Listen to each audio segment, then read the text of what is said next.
Waalaikumsalam warahmatullahi wabarakatuh. Apa kabar Bapak hari ini? Alhamdulillah sehat walafiat. Izin Bapak, tujuan saya ketemu Bapak hari ini untuk melakukan wawancara terkait tugas kami sebagai calon guru penggerak di pembelajaran 3.1, yaitu pengambilan keputusan berbasis nilai-nilai kebajikan sebagai pemimpin. Ya, saya tahu Bapak kiprahnya sebagai kepala sekolah sudah banyak sekali. Saya mendengar kiprah-kiprah Bapak sebagai pimpinan di sekolah. Yang saya tanyakan, selama Bapak mengambil keputusan di sekolah, bagaimana Bapak mengidentifikasi kasus-kasus yang berkaitan dengan D5 etika atau kebijakan moral? Baik, jadi memang di dalam satu sekolah tentu terdapat banyak masalah. Nah, khusus untuk dilema D5 etika ini kita sepertinya agak gampang kita mengidentifikasinya, itu apabila kita melihat ada pertentangan antara keduanya, maka itu kita kategorikan di dalam kelompok dilema etika. Jadi kita identifikasi dulu Bapak ya. Iya, betul. Pertanyaan berikutnya Bapak, pengambilan keputusan di sekolah, terutama ada dua kasus yang sama menyangkut sama-sama mengandung D5 etika, bagaimana Bapak mengambil keputusan? Baik. Apabila kita temukan hal yang tersebut, maka pengambilan keputusan itu kita jangan melihat manfaat yang lebih besar dan kepentingan yang lebih besar, serta risiko yang paling rendah. Nah, apabila sudah kita temukan, maka kita dapat bertindak atau mengambil keputusan. Jadi kita lihat dulu Pak ya, kasusnya yang mana yang lebih resikonya yang paling besar Bapak ya. Betul. Pertanyaan berikutnya Bapak, dari kasus-kasus tadi bagaimana atau prosedur atau langkah-langkah Bapak dalam mengambil keputusan? Ya, tentu kalau kita timbul permasalahan, yang paling pokok yang pertama adalah kita identifikasi dulu masalahnya. Kalau sudah teridentifikasi, maka step-step berikutnya kita mengkomunikasikannya dengan stakeholder. Kemudian dalam komunikasi itu tentu kita dapatkan solusi-solusinya, dan setelah kita dapatkan solusi yang paling baik, maka barulah kita ambil keputusan. Ya, berarti mengidentifikasi masalah dan bekerja sama dengan stakeholder ya Pak ya, Iya, yang ada di sekolah ya. Pertanyaan berikutnya Bapak, iya, hal-hal apa saja yang Bapak anggap efektif dalam pengambilan keputusan?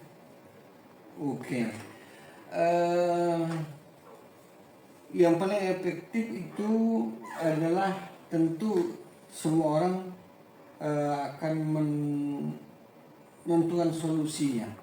Solusi apa yang harus kita lakukan, dan ini kita dapat ambil keputusan dengan mengedepankan kepentingan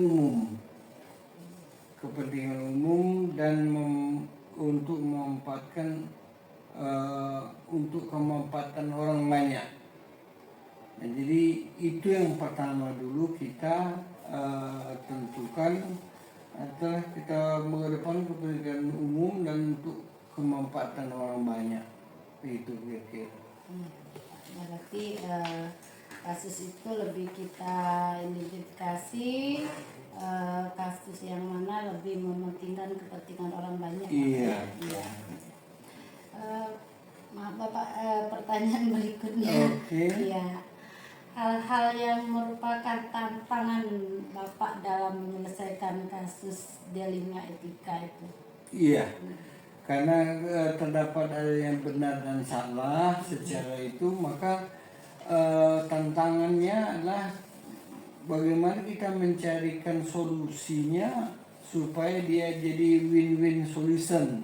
Iya. Jadi agar semua pihak dapat menerima keputusan itu dan itu menjadi tantangan untuk kita dalam hal mengambil keputusan.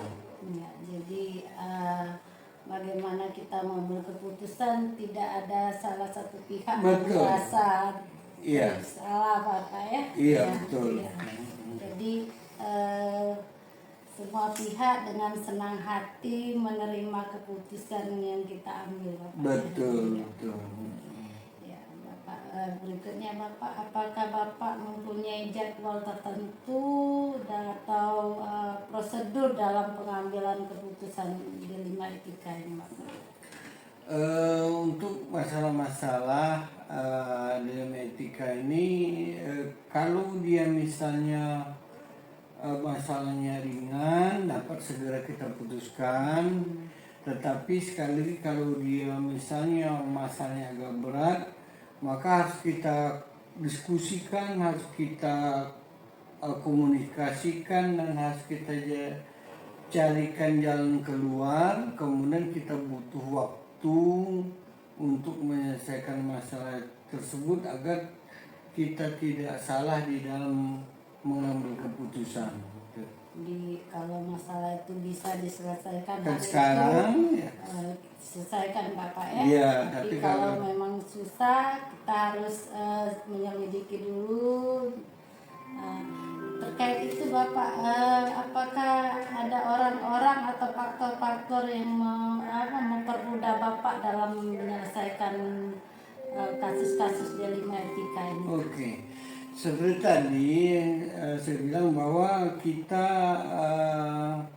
di sekolah itu ada stakeholder. Jadi stakeholder ini kita maksimalkan untuk memecahkan suatu masalah dan untuk mempermudah penyelesaian masalah, karena kalau stakeholder dilibatkan, kita akan mendapatkan solusi-solusi yang mungkin menjadi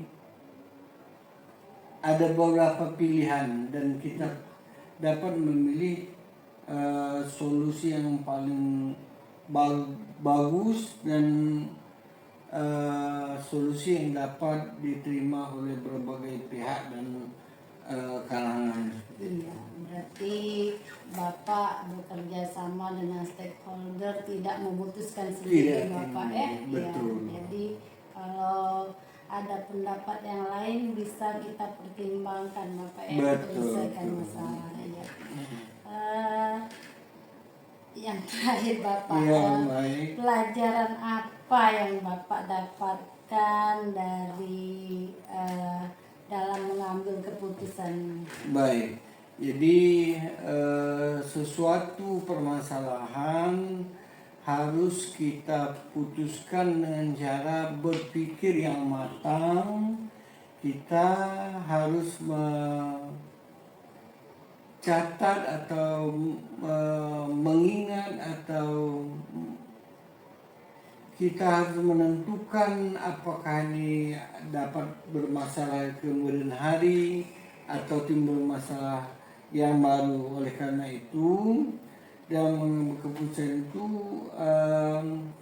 kita harus bijak.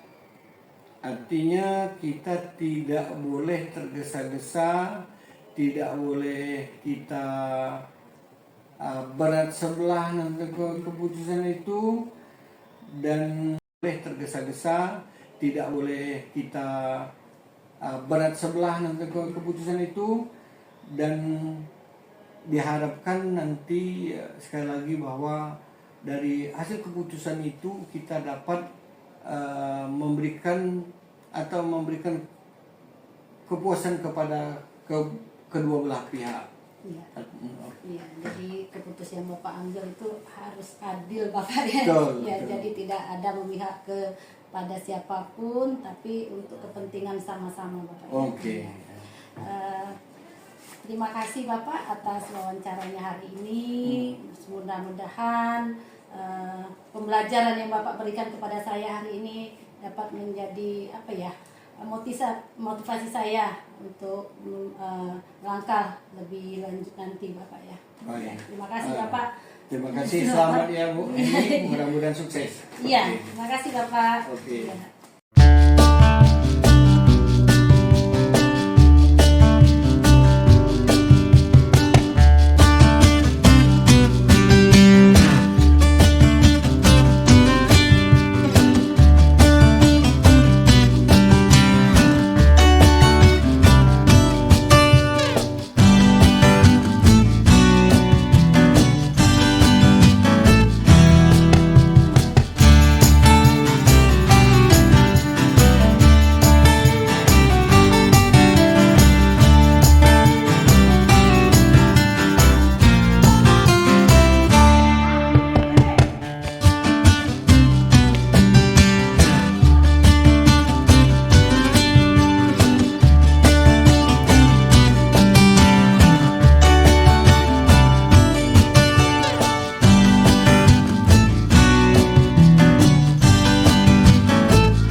Ibu Marian, Selamat siang. ya, Bu Hendy. ya. Ini Ibu, hari ini saya akan mengadakan wawancara dengan Ibu dalam rangka memenuhi tugas kami sebagai calon guru penggerak di modul 3.1, yaitu pengambilan keputusan berbasis nilai-nilai kebajikan sebagai pemimpin.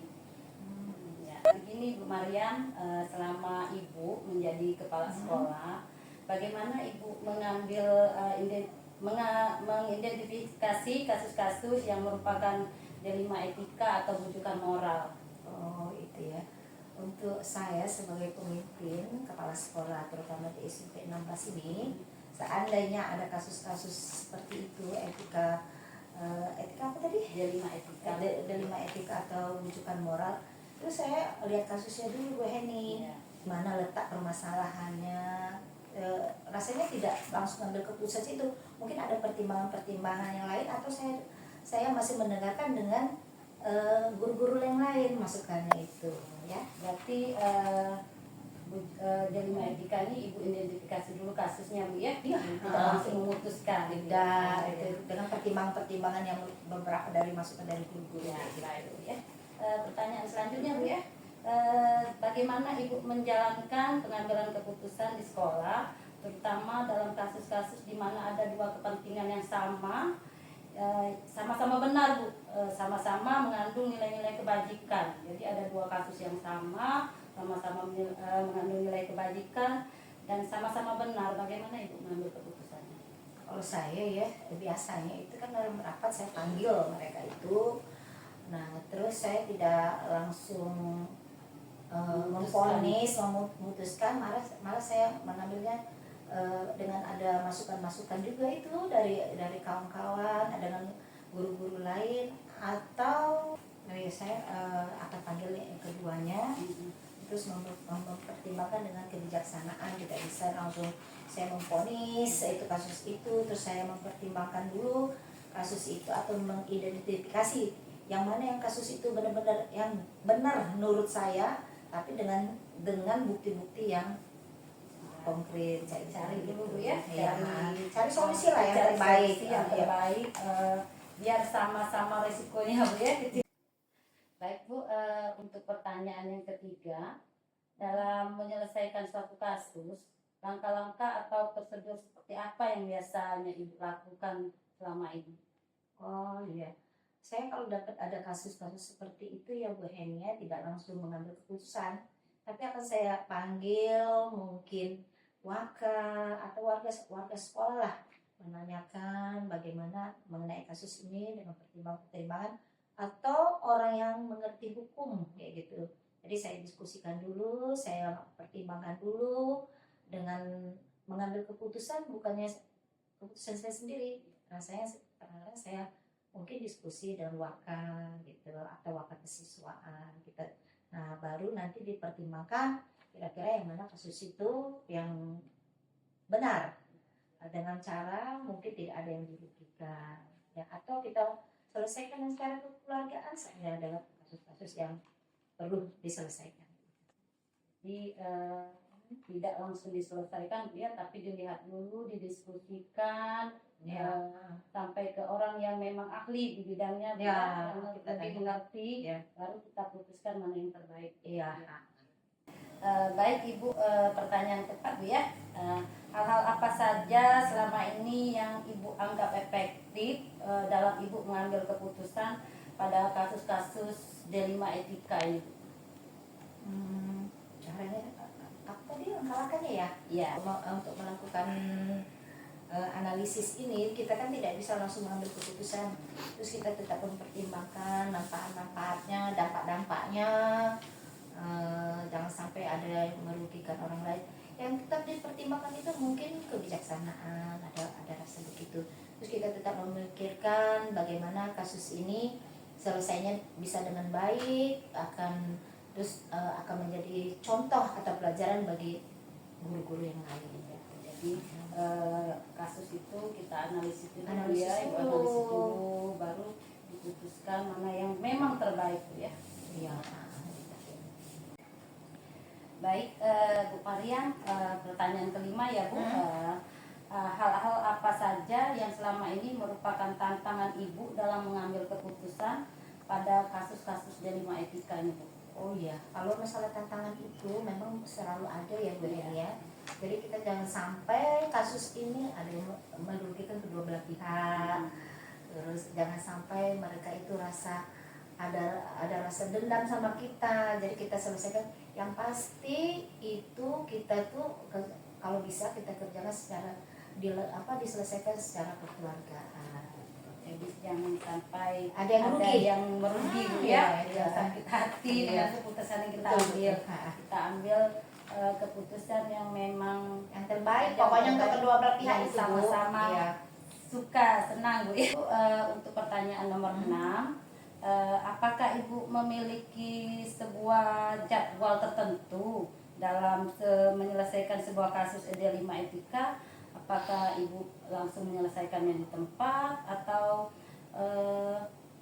menyelesaikannya bentuk dan prosedurnya apa yang Ibu lakukan? Kalau saya itu terutama saya pribadi, kalau ada kasus-kasus seperti ini saya tidak pakai jadwal. Ya. Seandainya kita lihat di kasusnya memang tidak terlalu berat dan memang bisa diselesaikan, saya selesaikan saat itu juga. Jadi saya tidak punya jadwal sebenarnya Bu Heni. Tapi seandainya kasusnya memang berat, itu saya perlu tanya dulu dengan orang-orang yang mengerti hukum, atau saya minta pendapat dulu dengan waka saya atau guru-guru saya begitu. Jadi kalau kasusnya tidak berat langsung diselesaikan Ya. ya. Kalau hari itu bisa diselesaikan hari itu. Iya, Tapi betul. kalau berat kita harus cari dulu sumber masalahnya dan menanyakan ke orang-orang yang lebih Mengerti paham ya, hukum atau bukti-bukti yang lebih konkret. ya, benar, Bu, ya. Ya. Baik Bu, kita lanjut Bu ya. Pertanyaan nomor 7, dalam menyelesaikan suatu permasalahan, adakah orang atau faktor-faktor selama ini yang mempermudah atau membantu Ibu dalam mengambil keputusan? Oh jelas, saya tentu kalau mengambil keputusan selalu jarang mengambil dari saya pribadi, tapi saya mengambil dari mungkin mempertimbangkan dari warga sekolah atau stakeholder, terus meminta informasi-informasi mengenai masalah itu, terutama orang yang punya masalah itu, terus biar saya lebih bisa mengambil keputusan. Jelas saya mempertimbangkan masalahnya dan pasti mengambil info-info mengenai yang punya masalah itu dengan teman-teman atau warga-warga sekolah ini atau stakeholder itu Bu Heni ya. Tidak pernah memutuskan sendiri Bu, Tidak, ya keputusan itu ya. iya. Selalu dengan stakeholder dan orang-orang yang bermasalah. Baik Bu Marian, pertanyaan yang terakhir nih ya, dari pengambilan keputusan ya yang telah dalam permasalahan yang Ibu ambil keputusan di sekolah, apa sih pelajaran yang Ibu petik dari permasalahan-permasalahan tersebut? Banyak sekali Bu Heni, terutama saya pribadi membuat saya lebih pengalaman-pengalaman itu membuat saya jadi orang yang bijaksana, terus banyaklah yang saya petik dari situ, terutama akan jadi banyak pelajaran-pelajaran. Seandainya kalau ada masalah-masalah ini akan saya pertimbangkan, yang pasti saya itu banyak manfaatnya lah buat saya lebih bijaksana, banyak pertimbangan-pertimbangan yang lebih positif gitu Bu Heni. Ya, baik Bu, wawancara kita selesai. Terima kasih atas kesediaan waktu Ibu untuk bersedia berbagi pengalaman dengan saya. Mudah-mudahan pengalaman-pengalaman Ibu itu menjadi pembelajaran saya nantinya. Makasih ya.